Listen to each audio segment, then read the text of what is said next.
नमस्कार मित्रांनो, मराठी चित्रपटसृष्टीतील लोकप्रिय अभिनेत्री अलका कुबल यांना माहेरची साडी, लेक चालली सासरला यासारख्या अनेक गाजलेल्या चित्रपटातून प्रेक्षकांची मनं जिंकली आहे.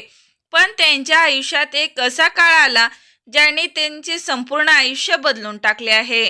अलका कुबल यांचा गंभीर कार अपघात झाला आहे. सुरुवातीला दुखापत फार मोठी वाटली नाही, मात्र डॉक्टरांनी तपासणी केल्यानंतर धक्कादायक सत्य सांगितले आहे.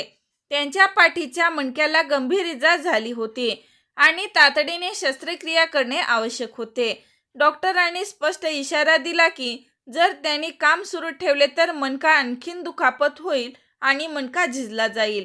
त्यावेळी अलका कुबल यांच्या हातात असलेले सलग 6 चित्रपट त्यांनी सर्व शूटिंग रद्द करावे लागले आणि मुंबईतील लीलावती रुग्णालयात त्यांच्यावर मोठी स्पाइन सर्जरी करण्यात आली. या शस्त्रक्रियेनंतर त्या जवळपास 6 महिने अंथरुणाला खिळून होत्या. या काळात व्यायाम आणि हालचाल पूर्णपणे बंद झाल्यामुळे त्यांचे वजन तब्बल 110 किलोपर्यंत वाढले होते. आजही त्यांना जमिनीवर सहजासहजी बसता येत नाही, असे त्यांनी स्वतः मुलाखती दरम्यान सांगितले आहे. अपघातानंतर त्यांना शारीरिक त्रास तर झाला, पण मानसिक धक्काही बसला आहे. काही निर्मात्यांनी त्यांची वाट न पाहता चित्रपटातून त्यांची जागा दुसऱ्या कलाकारांना दिली होती. काहींनी तर दिलेले ॲडव्हान्स पैसेही परत घेतले.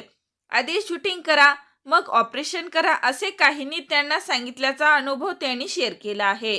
मात्र अलका कुबल यांनी हार मानली नाही.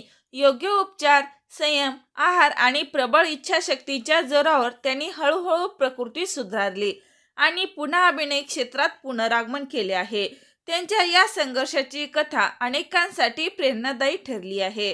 तर मित्रांनो, अलका कुबल ही अभिनेत्री तुम्हाला आवडते का? लाईक कमेंट करून नक्की सांगा. तोपर्यंत धन्यवाद.